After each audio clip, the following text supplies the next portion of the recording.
Greetings guys, welcome back.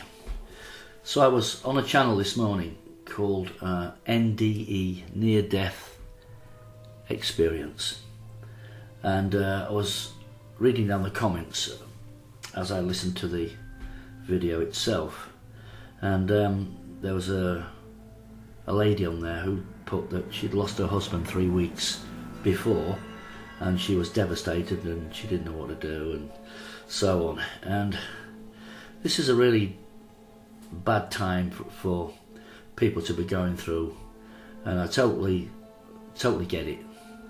It's worse, of course, if you are not confident about their fate.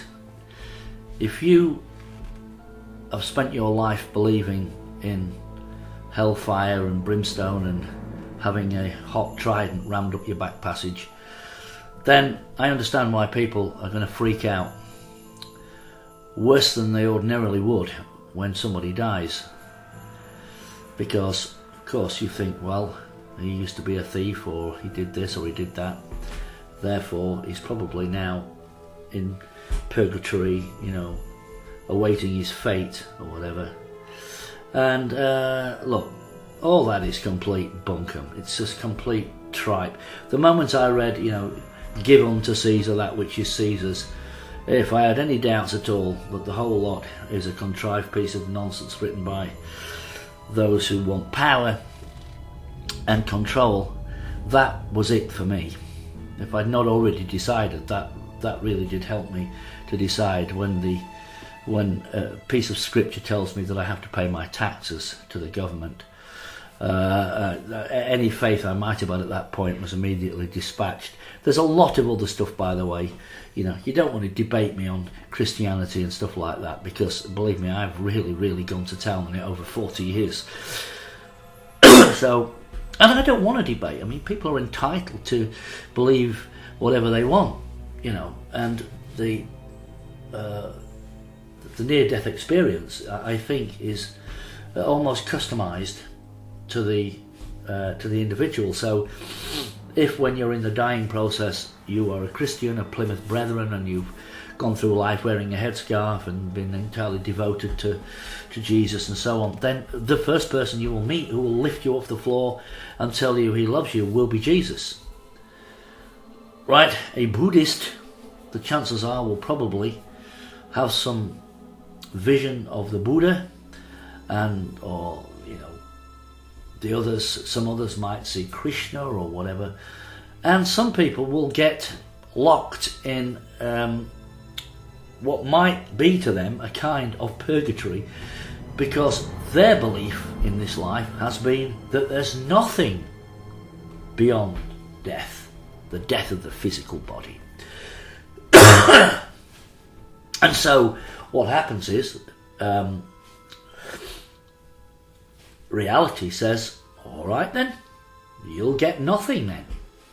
And so they end up in this grey landscape where there is nothing for them, because they don't have any beliefs. They've convinced themselves, their minds, their hearts. The heart is you. You convince it that, you know, there's nothing happening, no, nothing to be seen here. Let's just concentrate on the material world and do as thou wilt. Let's all just fill our boots and screw everybody. That is where you'll end up. You will end up. Not as a form of punishment for any wrongdoing, but because it's the world you've created for yourself. It's the reality beyond this that you have created this entire life. And that's why I'm not directing this at atheists. Atheists are entitled to believe whatever they like, but atheists make up a large number of the people that are going to end up in this grey, foggy landscape, directionless, where they'll meet other people who are just like them, and they'll spend an eternity convincing each other that they were dead right. And look, I told you, you see, there's no God. You see, I told you there's no palaces. And right, of course, because that's what you believe, and so that's what you'll get. You know, everything is created in the mind by thought. Look, the mind is the greatest creational tool that man has at his disposal, yet doesn't realise it. Just think about that. That's exactly bang on. Right, so and of course it's all mumbo jumbo. If you talk about this to anybody who hasn't spent any time looking at it, it's just mumbo jumbo. It's all fairy tales, all rubbish, right? Well, that's why when the lights go out, you know, they only partially come back on when they arrive either on the other side, or for the most part they remain here, walking along a grey landscape, saying to people like me that have clairaudient, clairvoyant, mediumistic skill sets, help! Help me! Help us! Do you know how many times I get asked for help in a week? I could, and I've thought about doing it, but it would just be so time consuming. I could put together a tape of all of the sessions I've had with the Spirit Box where I've been asked for help. It would just be a continual line of help, help, help me, help us. And it'll go on, because I get asked all the time, please help us. And these are people that are stuck. They're stuck. It's like a needle on a record. Stuck. Turn the power off, the needle gets stuck. These people are stuck. They don't know, they can't come back, and they don't know how to go forward. But their fate is in their minds. It's in their hands. I can't do anything. I won't, look, I'm not going to direct anybody on the other side to do anything. I'm not going to tell them like some mediums do, go towards the light. Can you see the light? Go towards the light. I'm not doing that. I don't know where the light leads. It might lead straight back here in the form of reincarnation. It might lead somewhere else. I've got no idea. I'm not God. I'm not directing anything. I just know that your fate is in your hands. And when you die, you're faced with a dilemma of sorts, often, whether to stay or go. There's a third option where you can go and come back. So we have spirits in visitation. And I think when people die, they see the bridge, the Rainbow Bridge, and think, if I go across that, I'm going to leave behind everything. My brand new car, my big house I've just bought, my wife, my children, everything. And I'm never going to see them again. That's it. I'm gone. Not realising, of course, that this is just an avenue, a pathway to a better place, and they can come back. Rather than take that chance, they stay here, where they know they can be around their big car and their big house and their families, and they don't have to go anywhere. But after a while, it's torture for them, because the people that they really want to be around and communicate with can't see them, can't hear them, and are not communicating with them. Not only that, the wife remarries, the son gets the car and wraps it round a lamppost, and they sell the house and they move, and everything that was dear to this person has now gone. It's history. And before he knows it, it's these people all die. His wife dies, all his children have died off, and he's still stuck here.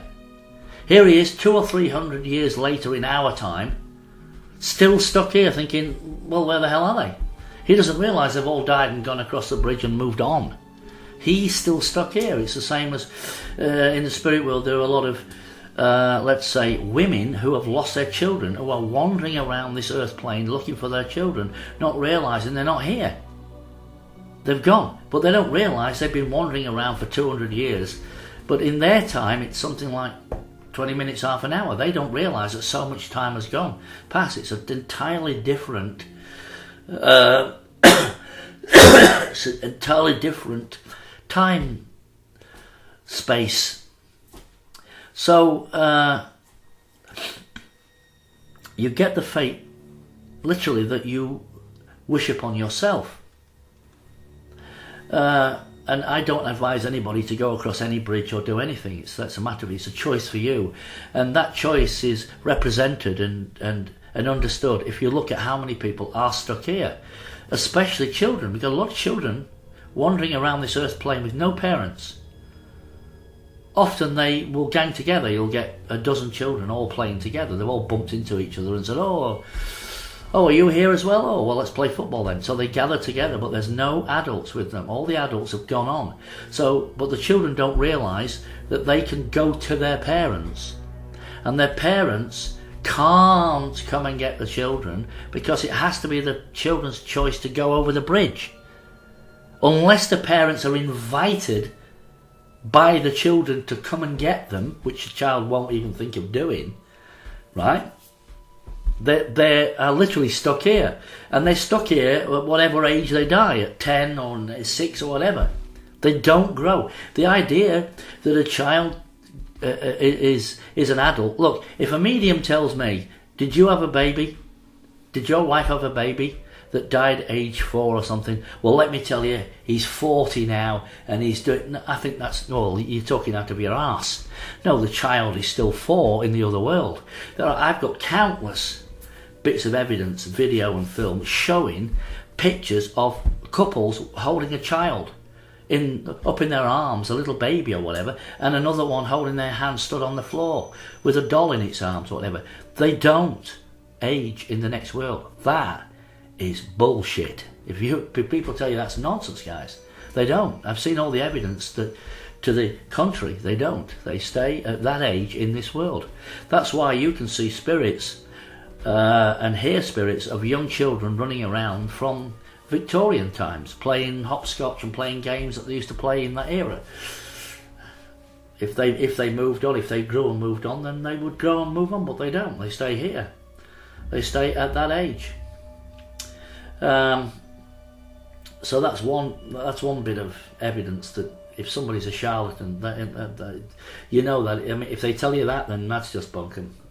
Don't believe it. That's one of these comforting things. It's what you call sucker. They tell you it to, I guess, to suck you in, but really it's to make you feel good, to make you feel better, to make you think, well, at least he's okay now, at least he's grown up and whatever. Because look, nobody wants to lose a child, do they? But ultimately the truth is, when a child dies, a child remains a child. I don't know whether at some point that particular incarnation, that whether it's etheric or astral or whatever, in the end that will die, just like this body dies, and what's left is a husk or a shell, and then that spirit moves on into the next realm, takes on another form. See, but all this takes time, and who knows how long. You know, the world's been here quite a long time, and human beings have been around for quite a long time. But the world is full of spirits. This plane is awash with spirits all wandering about. So there's a lady on this near-death experience channel who was, you could tell by her comment that how desperate she was, and she's looking around YouTube for, you know, for the kind of videos that make her feel better. So I left her a comment saying, look, he hasn't gone very far. He's either still with you on this plane or he's gone across the bridge, but he can come back. He can visit you if he wants to. That's his choice. Chances are he's around you all the time, desperately trying to get your attention, and you can't hear or see or feel him, and so you think there's nobody there. This is a natural response. But the fact is that you're not really trying. You should always ask those in spirits for a sign. But if you ask for a sign, you have to pay attention for when that appears. It's no good asking for a sign and then going shopping and completely forgetting about it. You need to remain, from that point forward,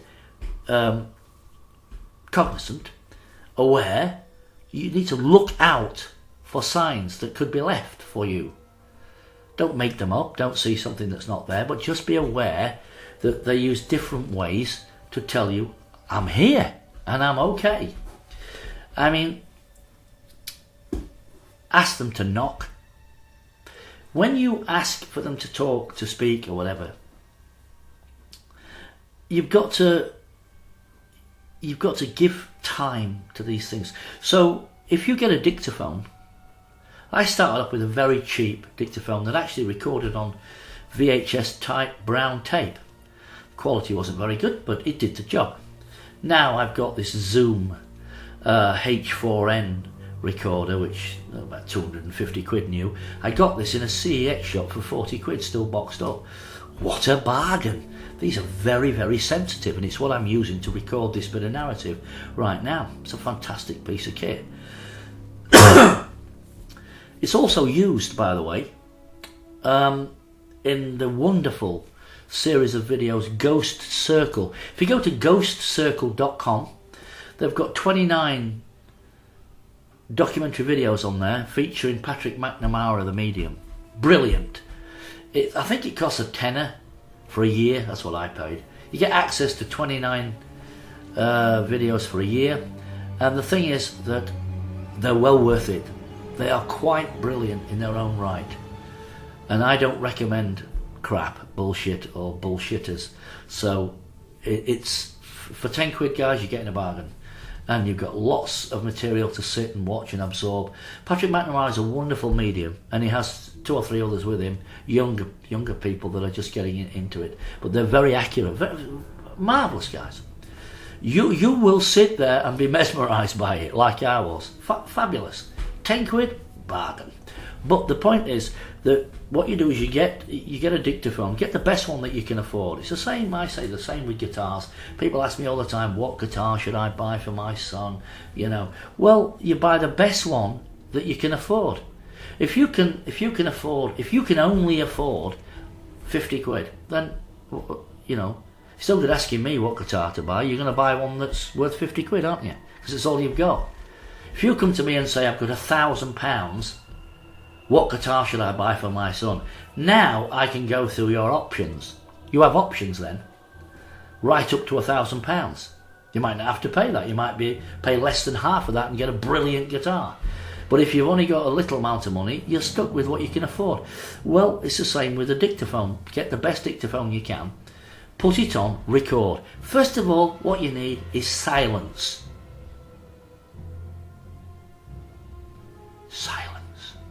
It's no good trying to connect with spirit when there's a record playing, or should I say CD playing now, kids running around playing hopscotch outside, you know, taps dripping like I have in here. This tap here is dripping all the time. I normally, I need to get the washer changed. It's just a matter of getting it done, but I normally let it drip on a sponge. Then it doesn't make a sound. The walls in this house are, even though it's a very, very old house, are quite thin, and I can hear next door opening their cupboards and so forth, so I do pick up other sounds. But I would learn to meditate and go to a Buddhist temple, go to a Buddhist centre. Don't be shy, right? They're not going to tell you about hell and high water and having a trident rammed up your arse. They're going to show you how to meditate, and it's like £5 a session for a couple of hours. Go once a week or whatever, twice a week, and learn to meditate with the experts. This will give you inner peace and inner quiet. That's what you need, guys. When the dictaphone is recording, I guess you could use your mobile phone for this. Now I think they're pretty good. Ask questions. Ask questions out loud. You don't need to ask them out loud. They can read your minds, guys. But ask them out loud, because when you're playing it back, when you're listening to it next week or whatever, you'll hear the question and the answer. See, when I first started with the Spirit Box, my wife and I used to travel around all over the place with this box, taking these recordings and whatnot, and I noticed that I could hear my father saying, yeah, that's right, yeah, no, I'm fine, yeah. And I'm thinking, I haven't asked him a question yet. What the hell is he answering? Who's he talking to? And then it came out then that my wife was conversing with him in her mind. She was having a conversation with him, and he was answering her out loud so she could hear it. But it had nothing to do with what I was asking, the general questions I was asking. So I said to her, look, stop doing that, because when I listen to it later on, I don't know what he's saying yes to. Is he saying yes to something I've just said, or is he answering you because you're talking to him in your head? So you've got to be careful, because they can read your minds. So you don't necessarily have to speak out loud, but it helps you when you listen to the recordings. And then when you ask a question, is anybody here? Are you here, my dear? You've got to leave a gap. Silence. So to give them a chance to answer. Now, the chances are you're not going to start getting answers straight away. It might even take a week of doing it, twice a day. But eventually, if not straight away, you might get it straight away, some people do, they will start to understand what is required of them, and they'll come round and answer your questions. Tell them you're going to do it. When you're driving around in your car or shopping or whatever, say to them, look, 6 o'clock tonight, I'm going to get the recorder out. Please come through for me. Please let me know you're okay. Let them know you're going to do it. Forewarn them so they can be there. Because they have another life apart from this. Right? They're living another life on the other side. Don't forget that. They have other things to do. But they will be here when you need them. More or less, their sole existence, excuse the pun, is to help you and me and us. Oh, God. So, leave a gap for the answers. Do it for like 20 minutes or something, and then sit and play it back through headphones. Use headphones, because sometimes the answers are very quiet. Yes, very quiet, like a whisper. Sometimes they're a loud whisper. But sometimes you'll hear the voice. Yes, yes.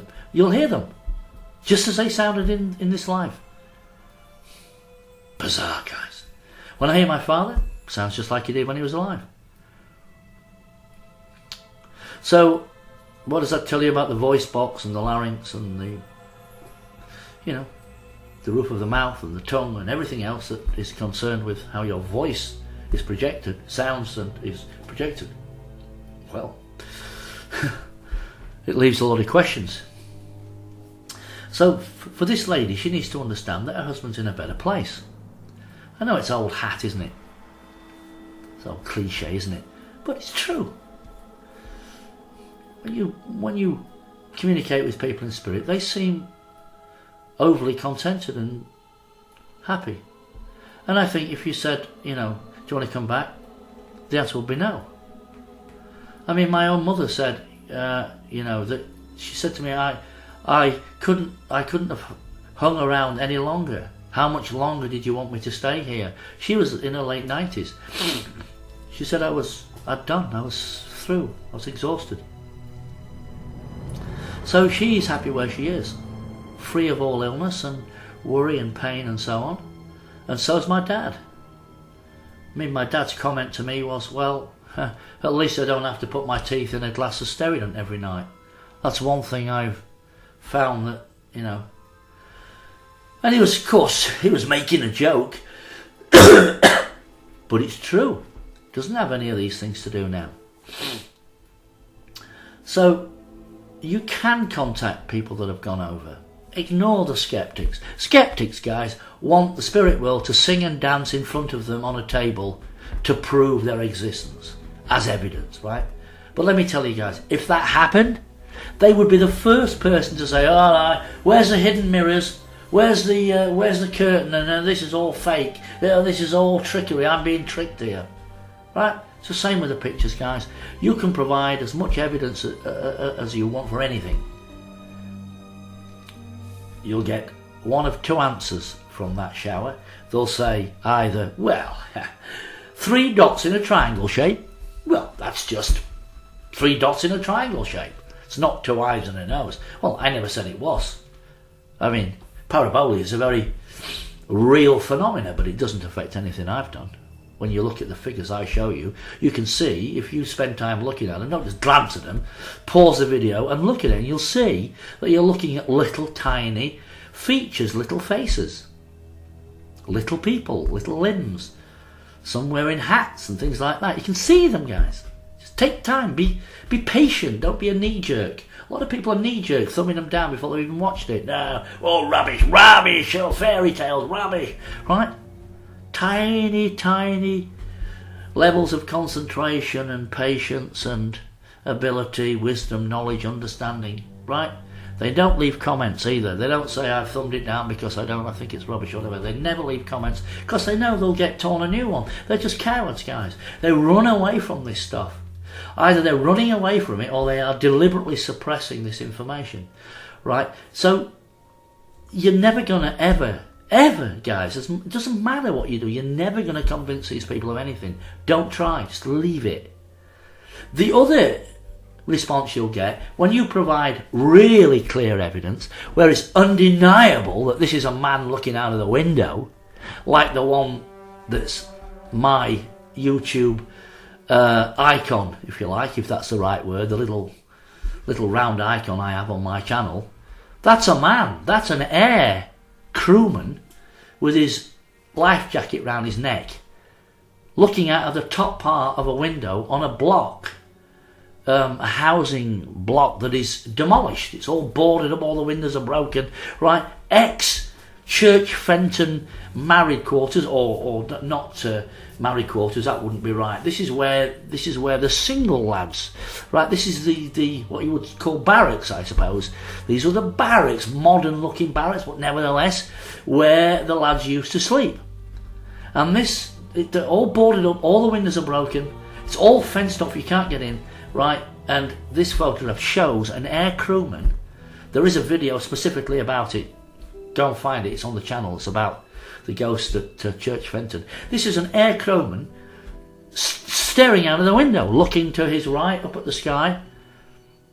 And he knows I'm there, he knows what I'm doing, he knows I've got my camera out. And he's looking over there and he's telling me, hey, I'm here. He's trying to contact me, I'm here. Now, I don't know whether he's in visitation or whether he's stuck here, stuck in that building, stuck on that airbase. I don't know.